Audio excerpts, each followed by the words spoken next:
Bismillahirrahmanirrahim. Assalamualaikum warahmatullahi wabarakatuh. Waalaikumsalam warahmatullahi wabarakatuh. Alhamdulillahirabbil alamin wal aqibatu lil muttaqin wassalatu wassalamu ala asyrafil anbiya'i wal mursalin wa ala alihi washabihi ajmain. Asyhadu an la ilaha illallah wa asyhadu anna Muhammadan abduhu wa rasuluh, amma ba'du.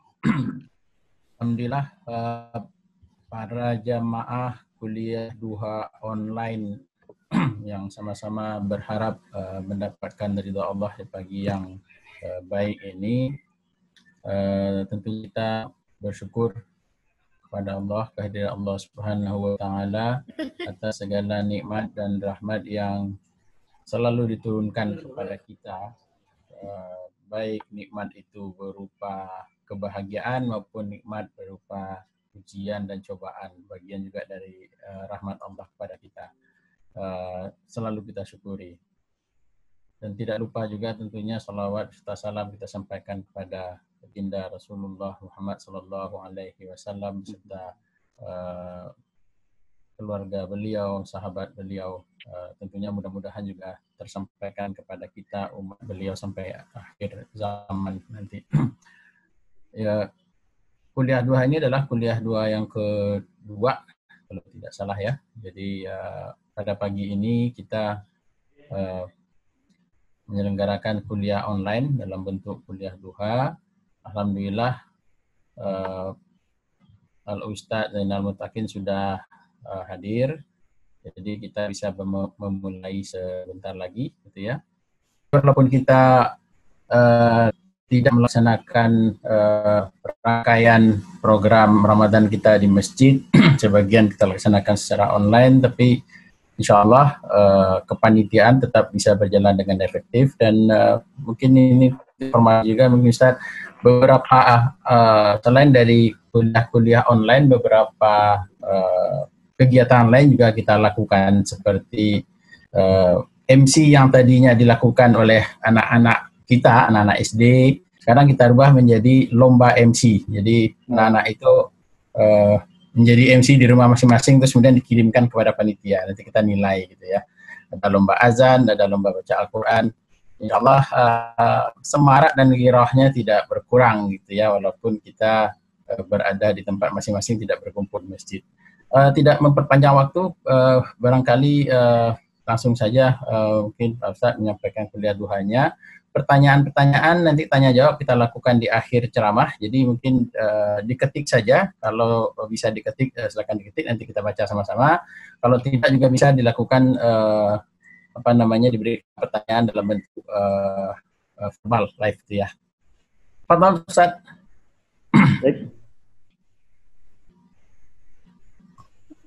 Bismillahirrahmanirrahim. Mic-nya bagus ya suara saya? Kedengaran? Bagus. Oh, ya. Bismillahirrahmanirrahim. Assalamualaikum warahmatullahi wabarakatuh. Alhamdulillah wassalatu wassalamu ala Rasulillah Muhammad ibni Abdillah wala haula wala quwata illa billah, amma ba'du. Bapak-bapak, ibu-ibu, hadirin dan hadirat yang dirahmati oleh Allah Subhanahu wa taala. Allah memberikan kemuliaan kepada kita dan memilih kita untuk bisa berada di bulan suci Ramadan.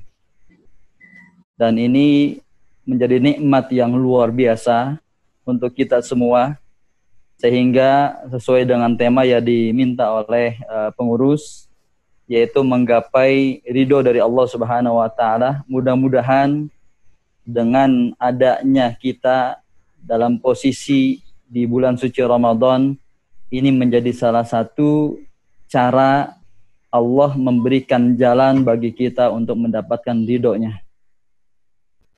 Nah, hadirin dan hadirat yang dirahmati oleh Allah Subhanahu wa taala, saya sudah menyampaikan ke Pak Dedi, minta tolong diinformasikan agar jamaah meskipun kajiannya online untuk tetap membawa mushaf, karena saya nanti meminta untuk kita bersama-sama melihat mushaf Al-Quran sesuai dengan ayat-ayat yang saya minta untuk dibuka.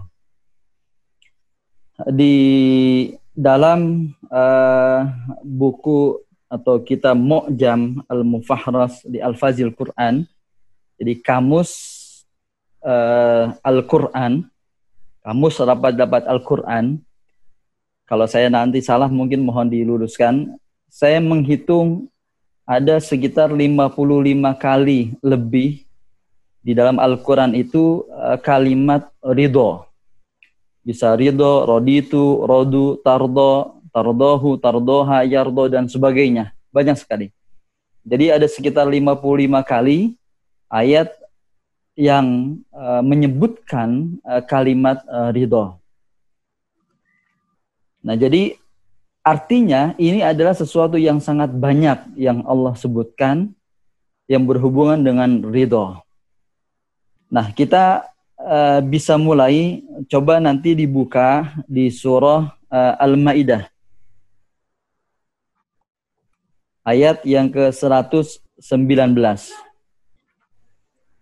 Allah Subhanahu wa taala berfirman, A'udzubillahi minasyaitonirrajim. Qala Allahu hadza yaumu yanfa'u shadiqina sidquhum lahum jannatun tajri min tahtihal anhar khalidina fiha abada radhiyallahu anhum wa radu an dzalikal fawzul azim. Ini ayat menjelaskan bahwa Allah mengatakan hadza yaumu yanfa'us shadiqina sidquhum. Ini hari yang bermanfaat bagi orang-orang yang siddiq. Kalau dalam tafsir Ibnu Katsir, Imam Ibnu Katsir menyebutkan yanfa'us shadiqina sidquhum, kalimat shadiqina bermakna al-muwahhidin, tauhiduhum, yaitu bermanfaat tauhidnya, bermanfaat akidahnya. Kemudian Allah lanjutkan dengan kalimat radhiyallahu anhum. Barangkali saya tidak ingin memperpanjang tafsirnya, nanti kita ingin simpulkan dan hubungkan dengan tema kita. Kemudian silahkan juga dibuka di dalam surah yang ke-98. 98 atau surah Al-Bayyinah. Ini barangkali kita hafal, juz yang ke-30. Allah berfirman, A'udzubillahi minasyaitonirrajim, innal ladzina amanu wa 'amilus sholihat ulaika hum khairul bariyah. Jazaohum 'inda rabbihim jannatu 'adnin tajri min tahtihal anhar khalidina fiha abada. Lihat kalimat selanjutnya, radhiyallahu anhum wa radu an dzalika liman khasyiya rabbah. Sesungguhnya orang-orang yang beriman dan beramal soleh, mereka adalah sebaik-baiknya manusia, kemudian mendapatkan balasan surga yang kekal. Allah ridho kepada mereka, dan mereka pun ridho kepada Allah. Kemudian kita juga lihat di dalam surah At-Taubah, atau surah yang ke-9. Jadi kalau tafsir tematik itu kalimatnya kita coba cari dan telusuri di Al-Quran. Nanti baru kita ingin ulas. Coba Bapak juga atau Ibu silahkan buka di dalam surah yang ke-9 ayat yang ke-100. Allah berfirman, A'udzubillahi minasyaitonirrajim. Was-sabiqunal awwaluna minal muhajirin wal ansar walladzina tabauhum bi ihsanin radhiyallahu anhum wa radu an wa'adda lahum jannatin tajri min tahtihal anhar khalidina fiha abada dzalikal fawzul azim. Nah, ini dari surah At-Taubah atau surah 9, was-sabiqunal awwalun, orang-orang yang awal, dari golongan awal dari kalangan muhajir dan ansor, dan juga orang-orang yang mengikuti sesudah mereka untuk senantiasa berbuat baik. Apa kata Allah? Radhiyallahu anhum wa radu an. Masih kalimat ridho. Nah, terakhir barangkali ayatnya. Jadi kalau tadi saya sebutkan ada sekitar 55 lebih, kita coba pada pagi hari ini kutip 4 ayat saja ya. Yang terakhir surah Al-Fatah. Surah berapa itu? 48 ya. Ayat 29. Allah berfirman, A'udzubillahi minasyaitonirrajim, Muhammadur Rasulullah walladzina ma'ahu asyidda'u 'alal kuffar ruhama'u bainahum tarahum ruk'an sujada yabtaguna fadlan minallahi wa ridwana yabtaguna fadlan minallahi wa ridwana. Jadi kalimat ridwana itu mendapatkan, mereka adalah orang-orang yang menginginkan, mengharapkan keutamaan dari Allah dan keridhaan dari Allah. Nah, jadi hadirin dan hadirat yang dirahmati oleh Allah Subhanahu wa taala. Dari 4 ayat ini yang menjadi dasar pokok kajian kita, meskipun sesungguhnya banyak, tapi karena kita terbatas waktu, maka bisa kita simpulkan dan bisa jadi kita ambil pelajaran sesuai dengan tema kita, bagaimana caranya menggapai ridho Allah Subhanahu wa taala. Nah, menggapai ridha Allah Subhanahu wa taala berdasarkan ayat-ayat tadi. Dari yang pertama surah Al-Maidah atau surah yang kelima ayat yang ke-119. Surah ketiga ya. Kemudian juga surah At-Taubah atau surah 9 ayat 100. Kemudian juga surah 98 atau surah Al-Bayyinah ayat 7 dan ayat 8 dan juga surah Al-Fatah ayat 29. Maka bisa kita simpulkan untuk menggapai ridho Allah, yang pertama adalah iman. Innal ladzina amanu. Surah Al-Bayyinah menjelaskan jelas innal ladzina amanu. Kemudian juga surah Al-Maidah tadi ayat 119. Yauma yanfa'us shodiqin. Kalimat shodiqin, maka ulama tafsir Ibnu Katsir misalnya mengatakan al-muwahhidin. Iman, akidah, tauhid. Nah, jadi kalau ini barangkali tidak perlu kita jelaskan lebih panjang. Insya Allah kita dalam posisi ini. Iman, percaya kepada Allah dan Rasul Muhammad SAW. Orang yang ingin mendapatkan ridho Allah, menggapai ridho Allah, syarat pertama dan mutlak adalah yaitu iman atau beriman kepada Allah Subhanahu wa taala. Nah ini. Jadi yang pertama adalah seperti itu. Kemudian yang kedua, istinbatul hukum atau hukum yang bisa kita ambil dari ayat-ayat tadi. Yang kedua, untuk menggapai ridho Allah adalah yaitu kalimat ruk'an sujada. Bapak bisa lihat dalam surah Al-Fatah tadi, Pak, ayat yang ke-29. Dan kemudian juga Bapak bisa lihat juga dalam surah Al-Bayyinah ayat yang ke-7-nya. Wa amilus sholihat. Jadi yang kedua, untuk menggapai ridho Allah, maka yang kedua adalah yaitu maksimalkan ketaatan. Jadi yang kedua, kalau kita mau catat, menggapai ridha Allah dengan cara maksimalkan ketaatan.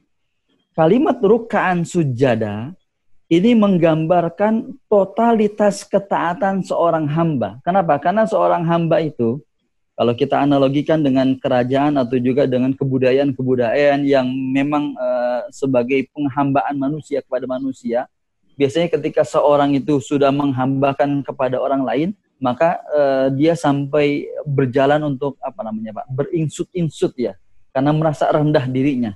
Tetapi Allah ingin lebih memuliakan manusia dan kemudian menjadikan diri kita sebagai penghambaan total kepada Allah dengan kalimat ruk'an sujada.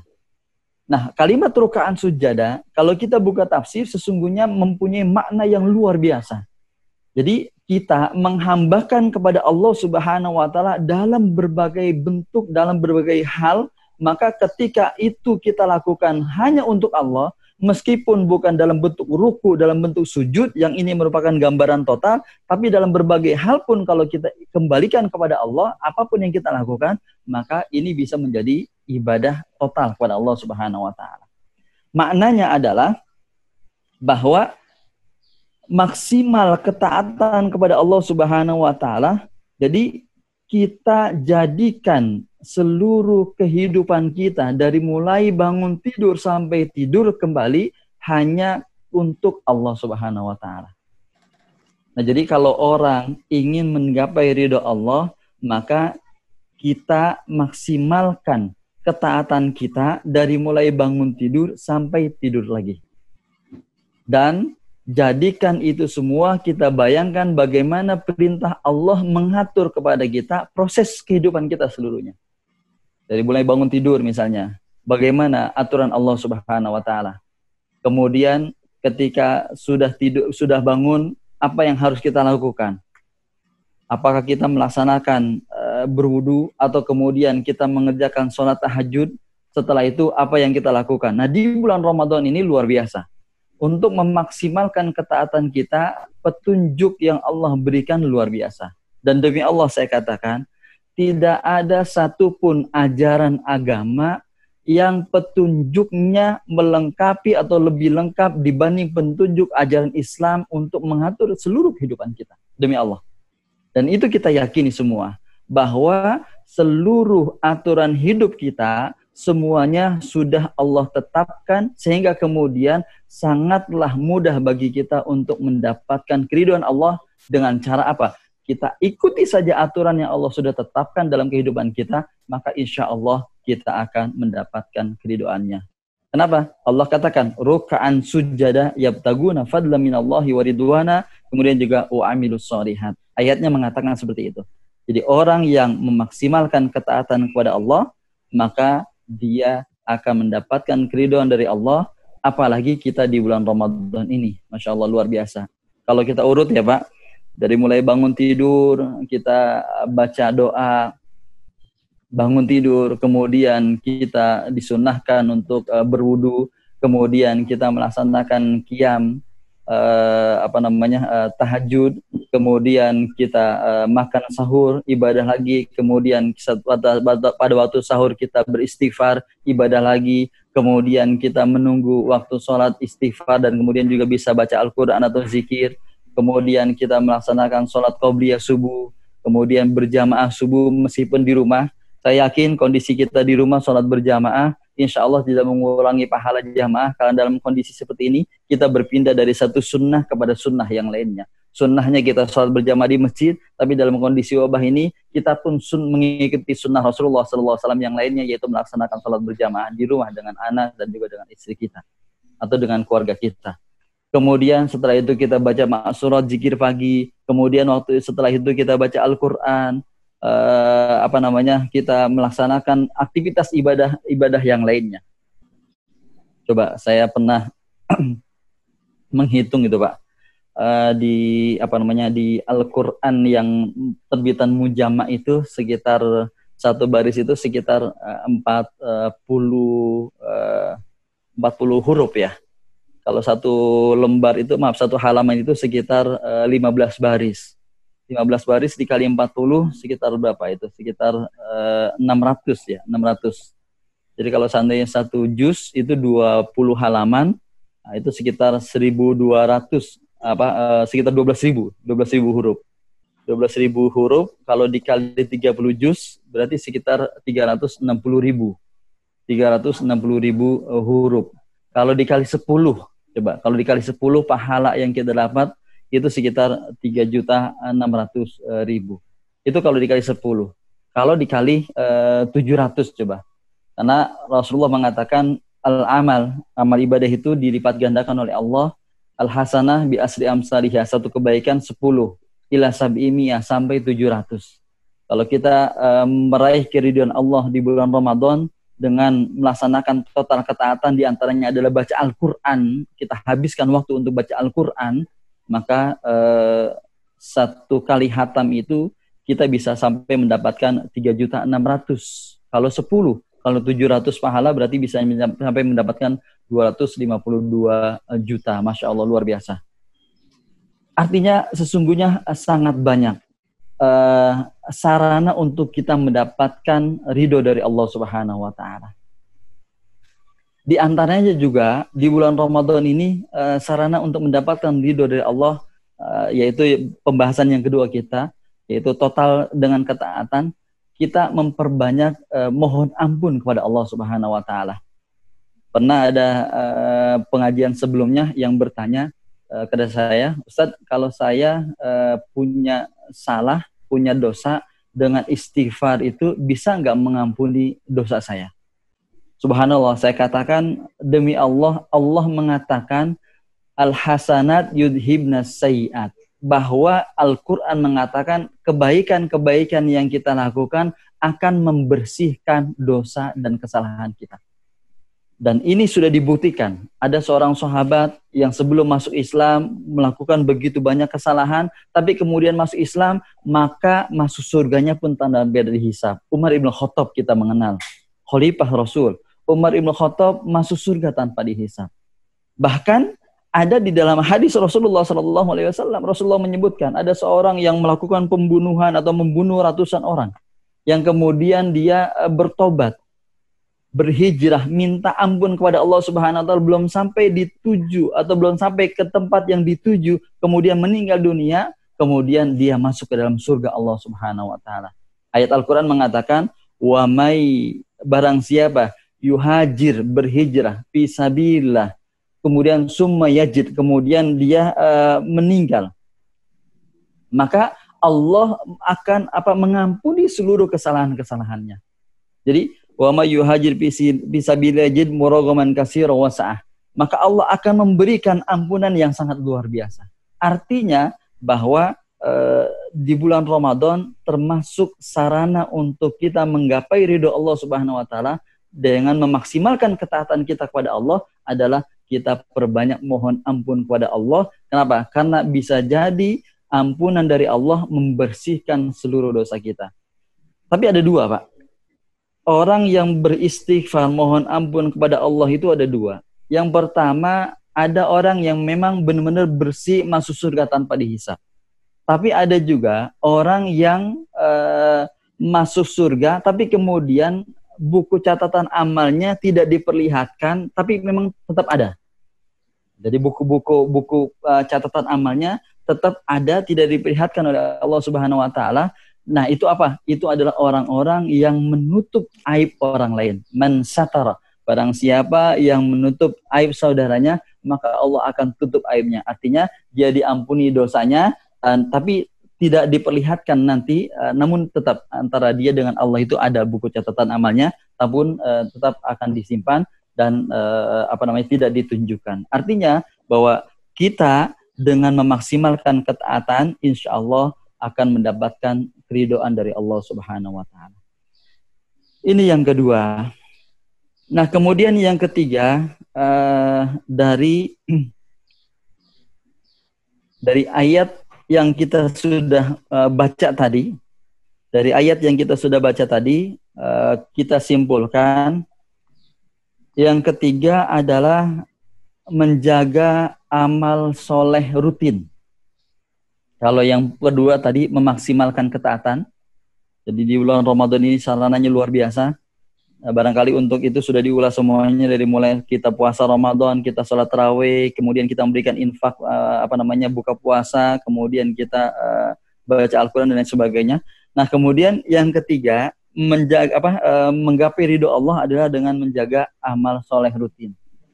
Saya terinspirasi dengan kisah istrinya Harun ar-Rasyid. Jadi Harun ar-Rasyid ini kan khalifah, istrinya ini juga tentu kaya karena suaminya kaya sebagai khalifah, sebagai presiden. Nah, maka kemudian istrinya ini menyediakan air minum untuk orang yang haji dan umroh di Mekah. Berarti kan pahalanya luar biasa, itu. Pahalanya luar biasa. Dan ketika meninggal, dalam sirah tersebut disebutkan, ketika meninggal, anaknya bermimpi kepada bertemu dengan ibunya di surga. Kemudian anaknya bertanya kepada ibunya, "Wahai ibu, sangatlah wajar kalau seandainya ibu mendapatkan surga dari Allah Subhanahu wa taala karena kebaikan yang begitu banyak yang ibu lakukan." Tapi ibunya mengatakan, "Wahai anakku, kebaikan yang aku lakukan adalah sesuatu yang rutin aku lakukan, yaitu dengan melaksanakan sholat tahajud 2 rakaat. Jadi di antara amal ibadah yang bisa mendapatkan atau menjadi ridho dari Allah Subhanahu wa taala adalah amal ibadah yang rutin meskipun barangkali itu adalah sedikit. Nah, jadi yang ketiga, maka bisa jadi kita simpulkan untuk mendapatkan ridho dari Allah adalah yaitu melaksanakan dawam di dalam amal ibadah, rutin di dalam melaksanakan amal ibadah. Seperti tadi, kisah istrinya Harun ar-Rasyid. Di samping itu juga amal ibadah yang rutin juga adalah amal ibadah yang mungkin bisa jadi terlihat kecil, tapi kemudian sesungguhnya ini sesuatu yang luar biasa. Kita mendapati hadis dari Abdullah ibnu Umar. Ada riwayat mengatakan Abdullah bin Umar, ada riwayat mengatakan Abdullah bin Mas'ud, ada juga mengatakan Abdullah bin Amr dan lain sebagainya. Jadi ketika Rasulullah SAW, barangkali ini saya pernah sampaikan, ketika Rasulullah SAW pernah berkumpul pada sahabat, kemudian Rasulullah pada hari pertama mengatakan, nanti akan datang itu ahli surga. Kemudian hari keduanya Rasulullah katakan, ini nanti akan datang penduduk surga. Nah, hari pertama dengan hari kedua kok sama juga orangnya. Hari ketiga sama juga akan datang ahli surga, seperti itu. Nah, sahabat ini kan ada yang penasaran. Ada riwayat mengatakan yang penasaran Abdullah bin Umar itu kan. Sahabat penasaran ini kok ada orang yang digaransi oleh Rasulullah. Jadi yang berhak untuk menentukan seorang masuk surga itu dua, yaitu Allah dan Rasulnya. Ya, Rasulullah itu mengetahui juga dari wahyu dari Allah Subhanahu Wa Taala bahwa ini hamba termasuk ahli surga. Nah, Rasulullah mengatakan bahwa ini ada sahabat dia ahli surga. Kemudian ada sahabat yang memang penasaran, ada riwayat mengatakan Abdullah bin Umar, ada yang mengatakan Abdullah bin Amr, ada yang mengatakan dan sebagainya. Ini akhirnya ke rumah sahabat tadi, dan kemudian dia dia mengatakan boleh tidak kalau saya bermalam di rumah Anda sampai beberapa malam, singkat ceritanya, sampai kemudian dia akhirnya menyampaikan terus terang, saya mendapatkan informasi dari Rasulullah bahwa Anda ini termasuk ahli surga. Tapi dari sejak malam pertama sampai berapa malam ini saya perhatikan tidak ada amal istimewa yang Anda lakukan. Tidak ada tahajud dan lain sebagainya. Kemudian apa rahasianya? Kemudian sahabat tadi mengatakan bahwa sebelum tidur saya senantiasa berdoa kepada Allah, ya Allah, saya maafkan seluruh orang-orang yang menzolimi diri saya dan saya ikhlas kalau tidak ada sedikit pun rasa iri dan dengki kepada orang lain, seperti itu. Artinya sahabat tadi mengatakan, oh ini mungkin sebab seorang itu mendapatkan ridho dari Allah, yaitu mendapatkan surga dari Allah Subhanahu Wa Taala karena amal yang senantiasa dia lakukan dalam bentuk memaafkan orang lain, seperti itu. Nah, jadi Bapak dan Ibu, hadirin dan hadirat yang dirahmati oleh Allah Subhanahu Wa Taala, jadi kalau kita simpulkan, sesungguhnya sangat banyak ya. Misalnya hadis Rasulullah SAW mengatakan, ridho Allah fi ridhal walidain. Keriduan Allah tergantung pada ridhonya orang tua. Jadi ini juga bisa termasuk dalam maksimal ketaatan. Jadi kalau kita simpulkan, ada 3 jalan untuk mendapatkan keriduan dari Allah. Yang pertama, keimanan yang benar. Kemudian yang kedua adalah kita memaksimalkan ketaatan kepada Allah. Dan yang ketiga adalah yaitu kita continue dalam melaksanakan ketaatan kepada Allah Subhanahu Wa Taala. Maksimal dalam taat dan kemudian juga rutin atau juga menjaga amal soleh dengan rutin. Nah, jadi ini barangkali sebagai pengantar untuk kita diskusi bersama-sama. Mudah-mudahan Allah membimbing kita untuk mendapatkan ridho-Nya dengan tadi uraian ayat-ayat Al-Quran dari mulai surah Al-Maidah, surah Al-Taubah, surah Al-Bayyinah, kemudian juga surah Al-Fath sebagai pengantar. Mudah-mudahan kita bisa dibukakan jalan untuk mendapatkan ridho dari Allah Subhanahu Wa Taala. Demikian barangkali sebagai pengantar, Pak Muhlis. Kalau ada yang mau ditanyakan atau didiskusikan sih, kita silahkan. Baik. Terima kasih Ustaz atas materi yang sudah disampaikan. Kepada jamaah kuliah duha online sekalian, silakan kalau sudah mulai ada yang silakan dipersiapkan pertanyaannya. Boleh lewat Zoom chat atau boleh juga langsung. Ini sudah ada satu dari Pak Adli. Ini sudah terlihat juga Ustaz ya. Pak Adli bertanya mengapa ridho Allah bergantung kepada ridho kedua orang tua. Silakan Ustaz, mungkin sambil menunggu pertanyaan yang lain dari jamaah. Iya, baik. Yang pertama, kalau alasan dalil nakrinya dari Al-Qur'annya surah Al-Isra ya Pak. Surah Al-Isra, nanti Bapak bisa buka itu ayatnya 23 24 ya. Wa qada rabbuka a'udzubillahi minasyaitonir rajim wa qada rabbuka alla ta'budu illa iyyah wa bil walidaini ihsana. Jadi Allah sendiri. Jadi kalau pertanyaannya kenapa ridho orang tua itu menjadi sebab dasar ridhonya Allah. Jadi kenapa? Alasannya, yang pertama alasannya adalah Allah sendiri yang memerintahkan, Allah sendiri yang menganjurkan, Allah sendiri yang menjelaskan kepada kita bahwa derajat ketaatan kita kepada orang tua, berbakti kita kepada orang tua, posisinya kedua setelah beribadah kepada Allah. Wa qada, Allah sudah takdirkan Rabbuka alla ta'budu illa iyyah, jangan sekali-kali kita menyembah kecuali kepada Allah, dan kemudian yang kedua takdir kita adalah harus berbuat baik kepada orang tua. Nah ini Pak, jadi itu. Kemudian yang kedua dalil nakli juga, kalau saya mau sebutkan dalilnya ya Pak. Yang kedua, kenapa Allah perintahkan kita untuk berbuat bakti pada orang tua? Yang kedua, pada masa Rasulullah SAW, setelah masa Rasulullah, ada seorang sahabat yang bisa jadi dia dalam riwayatnya kita tidak tahu apakah dia hafal Quran, apakah dia hafal hadis. Tetapi kemudian Allah Subhanahu wa taala melalui Rasulullah SAW mengabadikan sahabat ini. Mengabadikan orang ini, tabi'in ini. Sampai Rasulullah katakan, wahai Umar, kalau engkau bertemu kepada seseorang dari Yaman yang dia mempunyai tanda-tanda tertentu, maka mintalah doa kepadanya. Kenapa? Karena di antara makhluk yang sangat mustajab doanya oleh Allah Subhanahu wa taala adalah seorang ini. Siapa, Pak? Uwais Al-Qarni. Uwais Al-Qarni. Uwais Al-Qarni. Kalau kita ceritakan luar biasa sironya, bagaimana baktinya, bagaimana ketaatannya Uwais Al-Qarni kepada orang tuanya. Nah, jadi keramat atau orang tua adalah menjadi salah satu sebab masuknya kita ke dalam surga Allah dalam mendapatkan ridho dari Allah Subhanahu wa taala. Nah, jadi bahkan dalam sebuah riwayat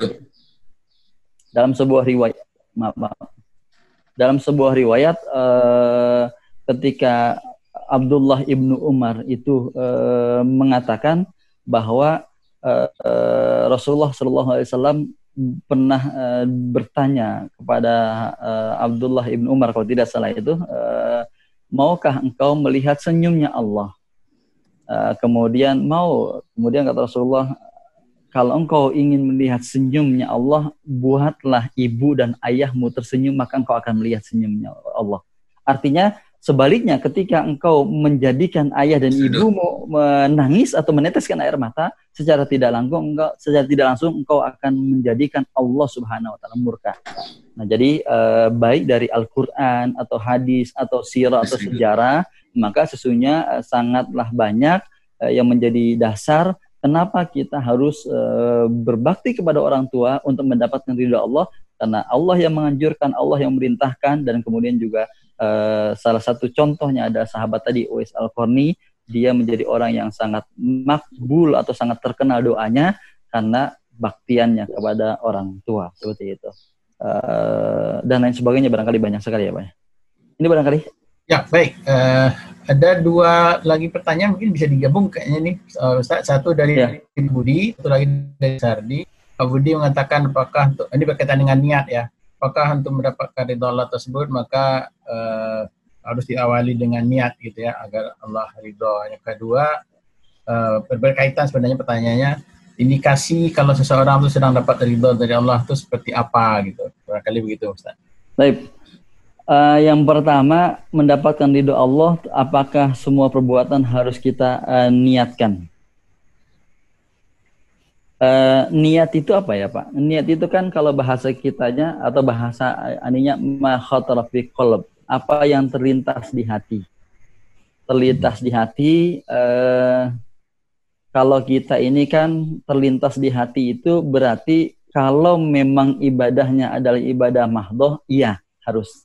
Maksudnya ibadah-ibadah yang memang bunyi tek untuk perintahnya. Sholat misalnya, kemudian zakat, kemudian puasa, kemudian haji, itu memang harus. Sehingga kalau tanpa niat maka tidak bisa dinilai ibadah. Nah, untuk ibadah selain ghairu mahdhah, maka sesungguhnya dengan cara kita connect saja dengan Allah itu sudah dikategorikan niat. Nah gitu. Misalnya Pak, artinya dengan cara kita ingat saja kepada Allah, maka itu sudah termasuk dalam kategori niat.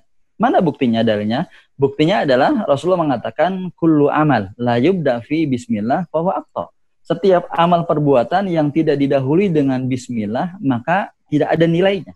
Artinya ketika kita melakukan aktivitas yang seolah-olah itu dunia, ketika itu kita mengingat Allah dengan memulainya bismillah atau mulai dengan bismillah, maka itu sudah jadi nilai sebagai ibadah.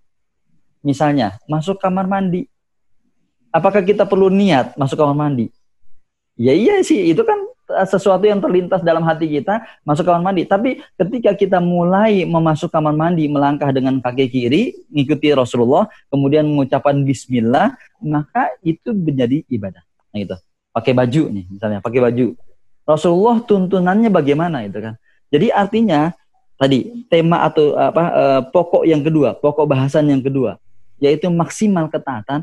Artinya seluruh aktivitas yang kita lakukan dari mulai bangun tidur sampai tidur kembali, ketika kita hubungkan dengan Allah dan kita ikuti aturan Allah dan aturan Rasulullah SAW, maka yakin itu menjadi ibadah, mendapatkan ridho dari Allah. Pakai baju, keluar rumah, naik kendaraan, kemudian apa? Ya pokoknya semuanya pasti ada. Semuanya demi Allah pasti ada aturannya. Semuanya pasti ada petunjuknya dari Rasulullah SAW. Nah, ketika kita mengikuti petunjuk Rasulullah dan kemudian kita mengikuti kita mulai dengan Bismillah, intinya kita konekkan dengan Allah, maka insya Allah itu menjadi niat dan itu menjadi ibadah.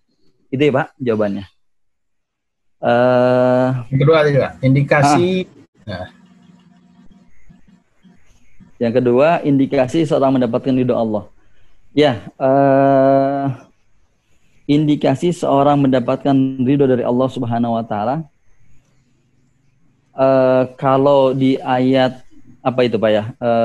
Surah berapa itu? Radhiyallahu anhum wa radu'an dzalika liman khasyya rabbah. Bayyinah. Surah Al-Bayyinah tadi ya. Dzalika liman khasyya rabbah. Surah Al-Bayyinah ayat yang ke-8. Bahwa Allah ridho kepada Rasulullah dan juga kepada sahabat ridwanullah alaihim ajma'in. Sehingga tidak ada rasa takut bagi mereka, hanya Allah. Indikasi yang pertama bahwa orang yang mendapatkan ridho dari Allah pasti dia akan senantiasa ikut aturan Allah. Sehingga kalau dia ikut aturan Allah, maka dia hidupnya akan lapang. Mana buktinya? Bapak nanti silahkan cek surah Toha, Pak. Jadi surah Toha itu waman a'rada an dzikri fa innalahu ma'isatan donka. Orang yang dia tidak mengikuti aturanku, maka dia akan mengalami kehidupan yang sempit. Maka sebaliknya, orang yang mengikuti aturan Allah, tadi kan kita sudah rumuskan. Jadi kalau ingin mendapatkan ridho Allah, maka ikuti aturan Allah secara total. Maka artinya orang yang mengikuti aturan Allah, pasti dia akan diberikan kelapangan hidup oleh Allah Subhanahu wa taala. Nah, dalam surah Toha ini, kalimat ma'isatan donka, Ibnu Katsir mengatakan, ma'isatan donka bukan berarti bahwa dia adalah orang yang sangat kekurangan rezekinya dan sebagainya. Tidak. Bisa jadi dia secara materi cukup, tapi mungkin secara materi cukup, tapi itu semuanya tidak menjadikan dirinya lapang, tidak menjadikan dirinya senang, tidak menjadikan dirinya bahagia. Harta yang banyak, rumah yang mewah, kendaraan yang megah dan sebagainya, luar biasa itu tidak menjadikan dirinya tenang. Nah, itu. Nah, di antara orang yang mendapatkan ridho Allah adalah dia akan dilapangkan hidupnya oleh Allah Subhanahu wa taala. Lapang dalam artian bisa jadi rezekinya lapang, bisa jadi meskipun dari sisi pandangan manusia mungkin hanya pas-pasan, tapi kemudian dia menjadi orang yang sangat lapang dalam artian memang sesungguhnya senang. Nah ini. Kemudian yang kedua, bahwa tadi yang kedua adalah khosya rabbah. Orang yang mendapatkan ridho dari Allah, dia tidak ada rasa sedikit takut tentang kehidupan dunia. Dunia ini baginya sudah lewat. Jadi dunia ini sebagai sudah lewat. Ketika misalnya mohon maaf diberhentikan dari tempat kerja atau kemudian kok kayaknya dalam kondisi musibah seperti ini, tidak ada kekhawatiran sama sekali karena memang Allah ridho kepadanya sehingga kemudian Allah lapangkan hatinya sehingga kemudian yang dia takutkan tidak ada lagi hanya takut kepada Allah Subhanahu wa taala. Liman khosya rabbah. Jadi bahwa di antara termasuk orang yang mendapatkan ridho Allah, cirinya adalah yaitu orang yang hanya khosyatullah, hanya takutnya kepada Allah Subhanahu wa taala. Nah, yang pastinya nanti di akhirat itu bahwa ya kalau sekarang kan kita belum. Ya orang yang mendapatkan ridho Allah ya pasti akan mendapatkan surganya. Itu barangkali Pak dua hal untuk memberikan jawabannya seperti itu. Jadi yang berikutnya ini terkait dengan pertanyaan yang pertama tadi Ustaz mengenai orang tua ya. Kan kalau kita membuat orang tua kita tersenyum maka Allah pun akan tersenyum gitu ya. Nah pertanyaan dari Pak Haji ini kalau orang tua sudah tidak ada ya kan tidak bisa lagi kita buat orang tua tersenyum gitu ya. Gimana caranya melanjutkan untuk bisa mendapatkan ridho Allah tersebut Ustaz? Iya. Petunjuknya dari hadis Rasulullah SAW terkait dengan pertanyaan ini ya Pak. Jadi Rasulullah SAW menyampaikan bahwa meskipun saya maknanya saja ya Pak ya, tidak saya sebutkan teksnya. Jadi maknanya adalah atau penjelasan hadisnya bahwa Rasulullah SAW memerintahkan kepada kita meskipun orang tua kita sudah tidak ada, maka kita bisa tetap membahagiakan orang tua dengan pertama kita terus menyambung tali silaturahmi kepada kerabat atau juga orang-orang yang pernah disambung silaturahmi kepada orang tua kita. Nah itu. Jadi jangan putus silaturahmi. Kemudian yang kedua adalah bahwa kita tidak berarti kalau orang tua kita sudah meninggal dunia ini sudah terputus masa bakti atau waktu untuk berbakti kita kepada orang tua kita. Hadisnya kan pernah saya sampaikan juga bahwa ada seseorang yang sedang disiksa di kubur, kemudian siksa kuburnya itu berhenti.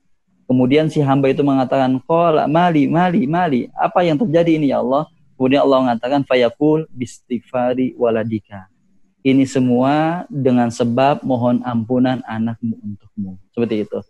Nah, jadi meskipun orang tua kita sudah meninggal dunia, maka kita bisa berbakti dengan cara memohon ampun. Tadi silaturahmi tetap kita jaga kepada kerabat-kerabat orang tua. Kenapa? Karena dengan silaturahmi, ketika kita berkunjung kepada kerabat atau teman atau siapapun koleganya orang tua, kemudian ketika kita sebutkan nama orang tua kita, minimal mengingat kebaikan orang tua yang dilakukan orang tua kita, dan kemudian mudah-mudahan juga mendoakan orang tua kita. Seperti itu. Nah, kemudian yang kedua adalah kita dengan mengucapkan istighfar atau memohon ampun untuk orang tua kita. Ya Allah, ampuni orang tua saya ya Allah, ampuni ibu saya ya Allah, ampuni ayah saya ya Allah. Tadi Pak, waktu pembahasan istighfar kita sebutkan, ketika Allah mengampuni seluruh dosa kita, termasuk dosa orang tua kita dengan sebab istighfar kita, maka bisa jadi saat nanti di akhirat, saat nanti dikumpulkan kita, bisa jadi kita termasuk orang yang dukhulunal jannah bighairi hisab. Kenapa? Karena dosanya sudah bersih, sudah habis itu. Umar bin Khattab dan kemudian juga sahabat-sahabat yang sebelumnya belum Islam banyak melakukan kesalahan dan dosa, tapi kemudian kata Rasulullah ada 10 orang al-mubasyiruna, ada 10 orang yang dikabarkan masuk surga tanpa dihisab. Artinya bahwa seluruh kesalahan dan dosa mereka dibersihkan oleh Allah dan mereka kemudian masuk surga tanpa hisab. Pun sama orang tua kita, kalau kita memohonkan ampun orang tua kita, maka bisa jadi mereka pun akan diampuni dosanya oleh Allah dan kemudian masuk surga tanpa dihisab. Bisa juga dengan amal-amal kebaikan lainnya, Pak. Bapak misalnya mau mewakafkan Al-Quran, kemudian diniatkan wakafnya ini untuk orang tua bisa, kemudian juga dan lain sebagainya. Ini banyak hadis ya Pak ya, coba saya bahas. Ini barangkali jadi membuat tersenyum orang tua, terus melakukan kebaikan, insya Allah kebaikan yang Bapak lakukan akan menjadi kebaikan juga untuk orang tua. Kebaikan juga yang dilakukan oleh anak Bapak, oleh cucu Bapak, insya Allah juga akan menjadi kebaikan untuk orang tua kita. Wa anna laisa lil insan illa ma sa'a, Kata Imam Tobari dalam tafsirnya, termasuk usaha dari manusia adalah yaitu ketaatan anaknya. Ketika anaknya taat, maka insya Allah orang tua kita yang dikubur pun insya Allah mendapatkan pahala dari kita. Kita baca Quran, kita sedekah, kita haji, kita umroh dan sebagainya, orang tua kita dapat insya Allah. Seperti itu. Itu barangkali Pak. Allah amisal. Ya, jazakallah Ustaz. Ini ada pertanyaan yang menarik lagi nih Ustaz. Jadi berkaitan dengan hubungan sesama manusia gitu ya. Yang kalimat ikhlas, ridho ini kan sudah sering terucap ketika dalam interaksi sesama kita gitu ya. Walaupun kadang-kadang kalau kita ngomong ridho tapi suaranya itu meninggi gitu ya. Bilang ridho tapi melengking, kadang-kadang kan begitu juga. Yeah. Nah ini pertanyaan dari Pak Aris itu, ketika ikhlas ridho ini dalam hubungan sesama manusia, maknanya seperti apa tuh? Kalau dalam hal upaya kita mendapatkan ridho Allah itu berkaitan dengan hablum minan nas wa hablum minallah Ustaz. Iya. Baik, tadi Pak, yang saya sampaikan, seorang sahabat yang mungkin secara amaliyah, ubudiyah itu biasa-biasa saja. Jadi secara amaliyah, ubudiyah biasa-biasa saja. Sampai ada seorang sahabat yang penasaran bermalam di rumah sahabat tersebut, ingin meneliti, ingin menelisik, ingin mengikuti atau mengetahui amal ibadah apa sih yang dimiliki orang ini sampai Rasulullah mengatakan dia kok ahli surga gitu kan. Dia ahli surga gitu. Nah, ternyata tahajudnya mungkin biasa saja. Kemudian zikirnya biasa saja, tilawah Al-Qur'annya mungkin biasa saja, infak sedekahnya mungkin biasa saja. Tapi ternyata dia punya rahasia yang luar biasa bahwa dia sebelum tidur sampai mengatakan, "Ya Allah, saya maafkan seluruh kesalahan orang yang ada pada diri saya dan saya ikhdo dan ikhlas terhadap apa yang dimiliki orang lain, tidak ada rasa sedikit iri dan dengki terhadap mereka." Seperti itu.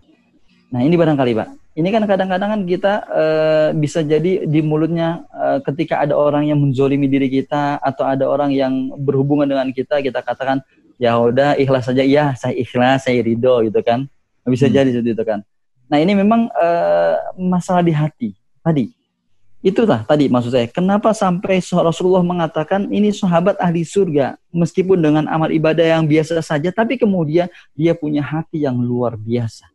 Punya kelapangan hati yang luar biasa. Ridho, ikhlas itu kan secara tidak langsung sesungguhnya maknanya sama. Ridho, ya ikhlas yang menerima itu kan. Bahwa kita menerima Allah Tuhan kita. Bahwa Allah ridho kepada kita sehingga Allah memasukkan kita ke dalam surganya. Artinya kalau hubungannya dengan manusia, ketika ada permasalahan antara kita dengan orang lain, kemudian hubungan tersebut entah berhubungan dengan dengan jiwa, entah berhubungan dengan fisik, entah berhubungan dengan kehormatan, entah berhubungan dengan harta dan lain sebagainya, maka bagaimana sikap kita?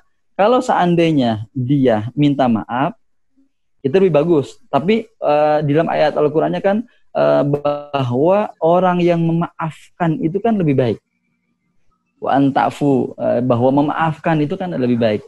Artinya kita ikhlas, kita ridho terhadap kesalahan yang dilakukan oleh saudara kita kepada diri kita, seperti itu.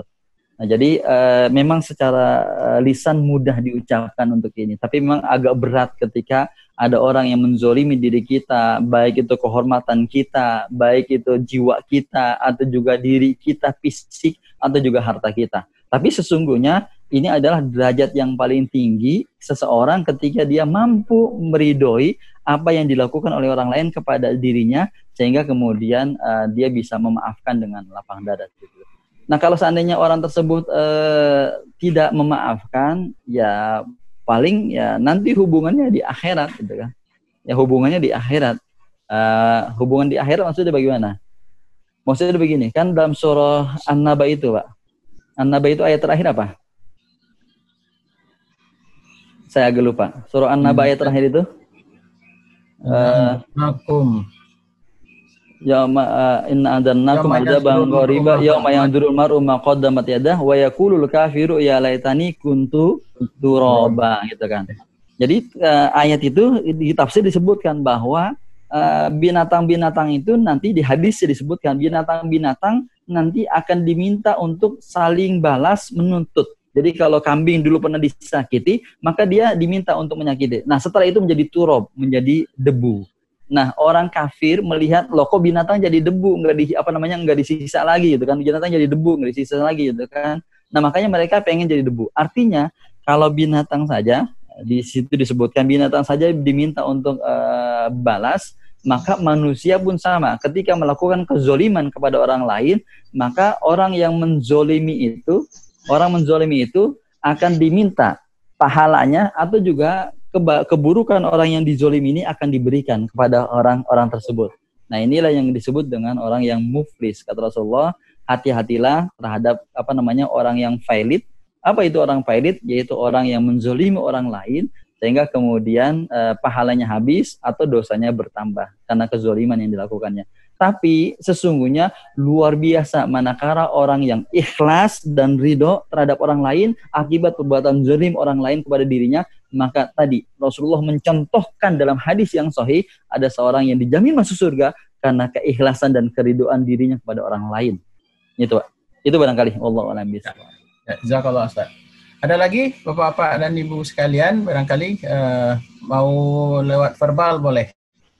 Sambil menunggu barangkali mungkin 1, 2, 3 pertanyaan lagi biar nggak terlalu lama juga. Saya ada satu hal Ustaz. Kata-kata ridallah di dalam Al-Quran itu kan selalu kebanyakan dalam bentuk rangkaian ya Ustaz ya. Ridallahu radhiyallahu anhum wa radu'an gitu ya. Allah ridha kepada mereka dan mereka ridha kepada Allah. Itu kan seperti hubungan imbal balik gitu ya. Jadi harus ada kedua-duanya menjadi ini. Nah, kan kesulitan kita sebagai manusia, kalau misalnya kita diberikan banyak nikmat, mungkin ridhonya gampang gitu Ustaz ya. Artinya kita sering bilang bahwa kita ridho terhadap ketentuan Allah ketika ketentuan Allah itu berupa sesuatu yang membahagiakan kita. Tapi ketika kita diberikan ujian, apalagi barangkali ujiannya itu cukup berat gitu ya. Nah, seringkali mungkin apakah secara sadar atau tidak sadar, kadang-kadang kita mungkin seolah-olah seperti menghujat Allah juga gitu ya, seperti tidak ridho dengan apa yang diberikan oleh Allah. Nah, itu kan secara manusiawi kan nggak mudah juga ya Ustaz ya. Nah, kira-kira seperti apa Ustaz? Iya, Pak. Jadi berhubungan dengan keridhaan Allah ini didapati oleh orang-orang yang senantiasa ridho dengan keputusan Allah dan ridho dengan Allah. Maka tadi ayat-ayatnya sudah jelas, dan kemudian coba kalau kita lihat kebalikannya. Surah Ar-Rum, Pak, surah yang ke-39 ayat yang ke-7. Wa in takfuru fa innallaha ghaniyun ankum wa la yarda li ibadihil kufr. Kalau engkau kufur kepada Allah, baik kufur secara akidah atau kufur secara nikmat. Jadi kalau engkau kufur kepada Allah, baik kufur dalam artian akidah, tidak percaya kepada Allah, atau juga kufur secara nikmat, kok sudah diberikan nikmat begitu banyak, masih enggak bersyukur juga, masih kok kayaknya protes sama Allah. Ya Allah, kenapa saya yang begini, padahal kan saya sudah beribadah dan sebagainya, kenapa saya yang ditipu sama orang misalnya, kenapa saya yang mendapatkan, kayak saya kemarin misalnya, kenapa yang banjir misalnya sebagainya gitu kan. Nah, maka kata Allah, fa innallaha ghaniyun ankum. Allah ini maha kaya. Jadi kalau ada yang kufur nggak pengaruh kepada kekuasaan Allah. Kalau ada di antara yang kufur, hambanya ini nggak percaya atau tidak bersyukur terhadap nikmat yang Allah berikan, wala yarda li ibadil kufr, bahkan nanti kebalikannya, Allah tidak ridho. Bahwa Allah tidak ridho kepada hamba-hambanya yang kufur, baik kufur akidah, percayaan, atau juga kufur secara nikmat. Nah, oleh karena itu untuk melatih rasa syukur ini, ulama-ulama kita memberikan satu cara atau trik, bahkan ini juga mungkin sering dicontohkan oleh para sahabat. Jadi caranya adalah bahwa kita bersyukur kepada nikmat Allah ini dengan melihat sesuatu yang bisa jadi lebih rendah dari diri kita. Ini kan jadi kunci juhud dan juga kunci wara ya. Jadi kunci juhud dan kunci wara itu juga adalah dengan cara bahwa kita melihat nikmat Allah yang diberikan kepada kita dengan cara melihat orang yang lebih rendah dari kita. Jadi ketika ada sahabat kita yang memiliki sesuatu mungkin lebih, maka kita akan bisa bersyukur. Nah, jadi ayatnya memang jelas, radhiyallahu anhum wa radu'an, manakala Allah ridho kepada kita, itu sebabnya karena kita ridho kepada Allah. Tapi sebaliknya, ketika kita tidak ridho terhadap keputusan Allah, kepada takdir Allah, kepada ketentuan Allah, tidak menerima dan tidak menjalaninya, maka sebaliknya, wala yardo ankum, Allah pun tidak ridho kepada kita. Nah, jadi ridhonya Allah kepada kita ya tergantung memang keridoan kita juga kepada Allah, tergantung keridoan kita kepada hukum-hukum Allah, tergantung ikhlas dan tidak menerimanya kita kepada aturan Allah. Kalau kita tadi totalitas taat kepada aturan Allah, maka insya Allah Allah pun akan ridho kepada kita. Termasuk juga bukan hanya dalam konteks ibadah ya Pak tadi, termasuk juga keputusan dan takdir yang tidak baik, barangkali kurang baik misalnya terhadap musibah dan sebagainya. Itu barangkali Pak Mulis, wallahu a'lam bishawab. Itu Pak, wallahu a'lam bishawab. Baik Ustaz, ini ada satu lagi dari Pak Miftah. Mungkin bertanya mengenai istiqomah nih Ustaz. Istiqomah itu adalah sesuatu yang berat ya. Bahkan para sahabat pun mengeluhkan semangat di majelis taklim dengan semangat di pasar bisa jadi berbeda gitu. Nah, seperti apa itu batasan istiqomahnya Ustaz? Iya. Ini sama seperti kisah Hanzalah ya. Hanzalah yang waktu itu mengeluhkan tentang istiqomahnya, yang kemudian dikeluhkan kepada Abu Bakar As-Siddiq. Kemudian kata Abu Bakar As-Siddiq, kalau istiqomah hanya memang saat di masjid, ya saya juga bisa jadi sama, saat di taklim sama seperti itu. Tapi tidak mesti juga ketika kita saat istiqomah di masjid dan kemudian di luar masjid kurang istiqomah, tidak dikatakan juga tidak istiqomah seperti itu. Nah, artinya ada riwayat pernah terjadi seperti itu. Nah, lalu bagaimana kiatnya agar kita istiqomah? Jadi kan pertanyaannya bagaimana istiqomah? Ini sama ya Pak, tadi pertanyaannya. Bagaimana istiqomah ini, batasannya?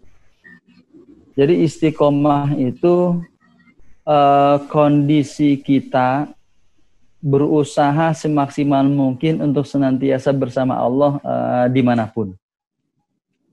Nah, jadi ketaatan yang Allah perintahkan kepada kita ini barangkali kalau sendiri memang agak susah, Pak. Ya, kalau sendiri memang agak susah. Maka perlu kita juga bersama-sama. Artinya perlu hal-hal yang memang menjadi pendukung untuk kita taat seperti itu.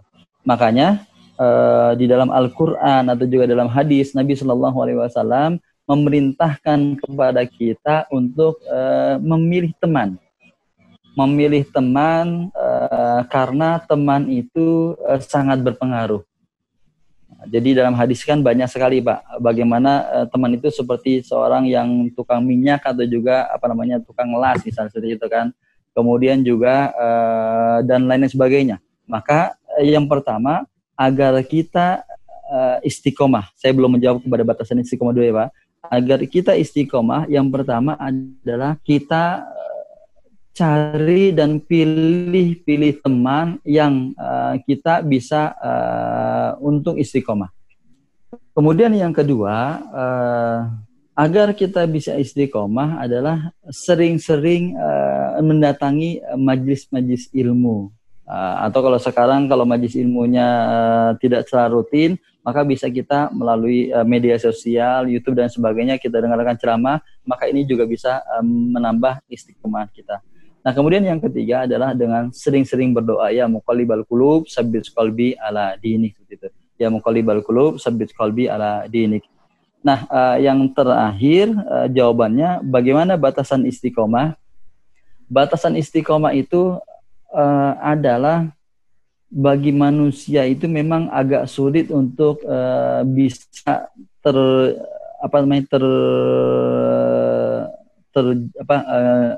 lurus, jalan lurus. Kenapa?